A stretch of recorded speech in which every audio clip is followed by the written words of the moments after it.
Hello students, welcome back to my channel. आज हम लोग आपकी वर्कशीट नंबर 23 करने वाले हैं, जो आपकी एसएसटी की हिंदी मीडियम की वर्कशीट है। ठीक है बच्चों, ये आपकी कौन सी है? हिंदी मीडियम की वर्कशीट। जो बच्चे इंग्लिश मीडियम से वो इंग्लिश मीडियम वाली वर्कशीट करेंगे, वो भी मैंने अपलोड कर दी है। क्लास 7th स्टूडेंट्स की है, 8 अक्टूबर की बच्चों ये आपकी वर्कशीट है।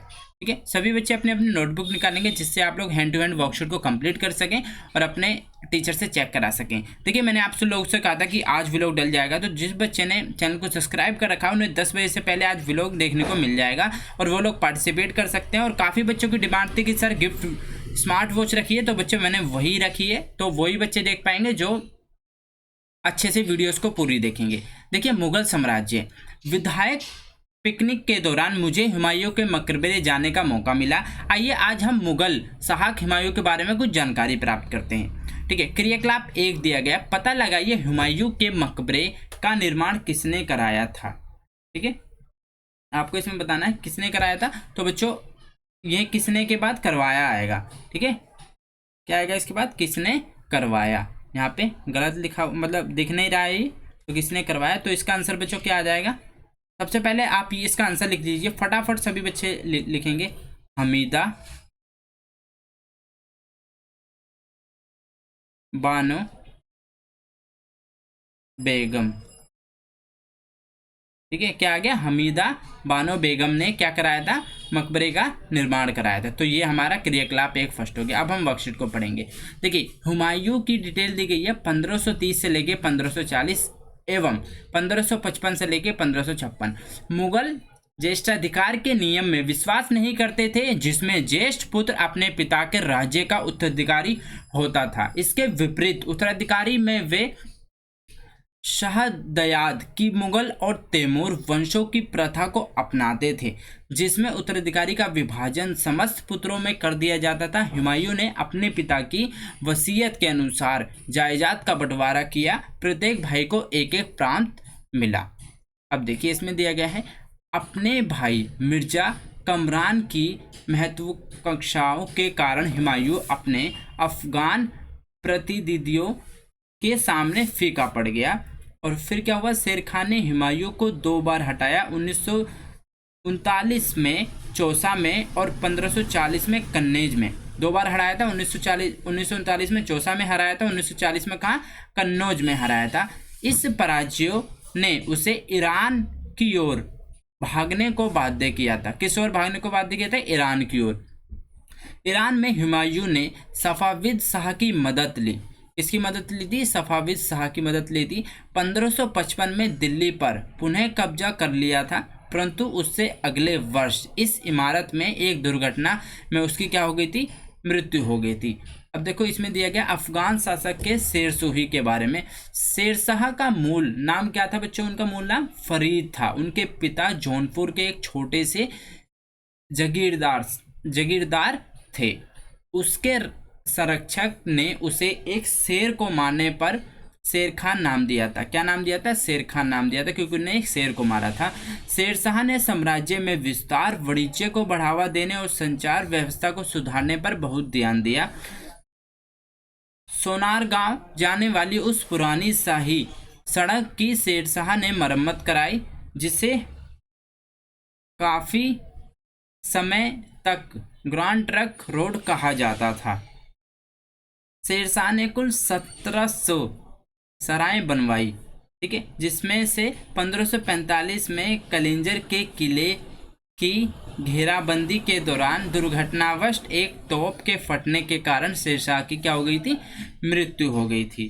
ठीक है, अब देखिए, इसके आपके क्या दिए गए हैं? क्वेश्चन आंसर दिए गए हैं। ठीक है, फिर हम क्रियाकलाप 2 भी करेंगे, पहले हम लोग क्वेश्चन आंसर करेंगे। क्रियाकलाप आपने 1 कर लिया, अब क्वेश्चन नंबर 1 सभी बच्चे लिखेंगे। इसमें आपका दिया गया चौसा के युद्ध में हुमायूं ने शेरशाह सूरी को हराया था। सूरी को हराया। ठीक है, तो अब ये बात सत्य है या असत्य है? तो बच्चों, ये बात आपकी असत्य है। ठीक है, अब देखिए सेकंड में, कालिंजर के किले की घेराबंदी के दौरान हुमायूं की मृत्यु हुई थी। नहीं बच्चों, ऐसा नहीं था। ठीक है, ये कोई स्पेसिफिक नहीं दिया था कि उसके दौरान ही उसकी मृत्यु हुई थी। उसकी मृत्यु एक दुर्घटना के कारण हुई थी। ठीक है, तो ये भी बच्चों आपका असत्य है।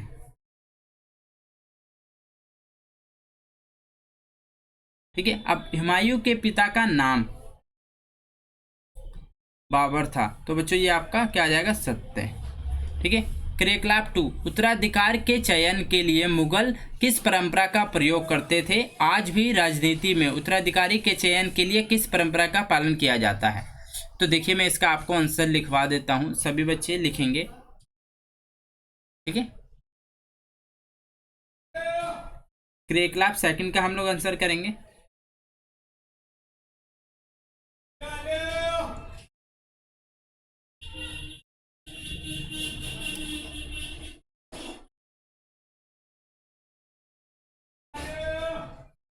तो बच्चों वो किसको अपनाते थे?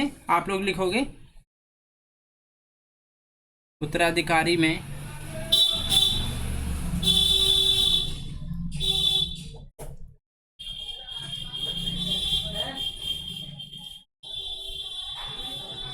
वे क्या करते थे? शहादाए शहादा याद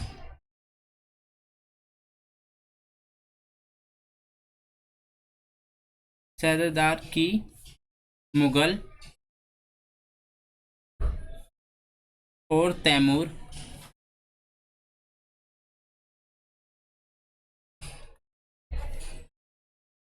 वंशों की प्रथा को अपनाते थे।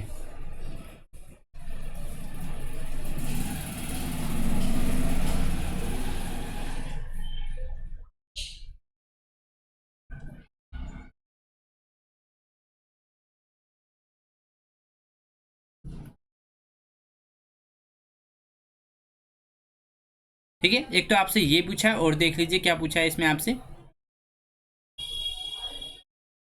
ठीक है। आज भी राजनीतिक उत्तराधिकारी चयन के लिए किस परंपरा का पालन किया जाता है?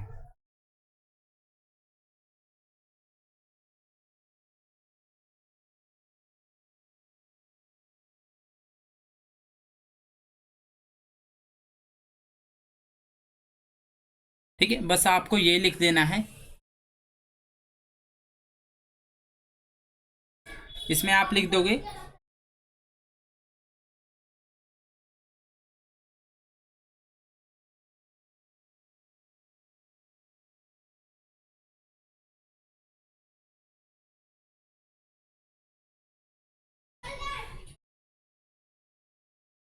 जिसमें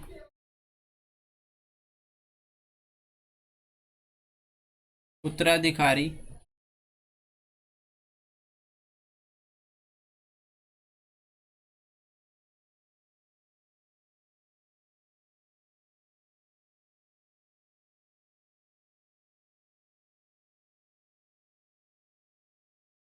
समस्त पुत्रों में कर दिया जाता है।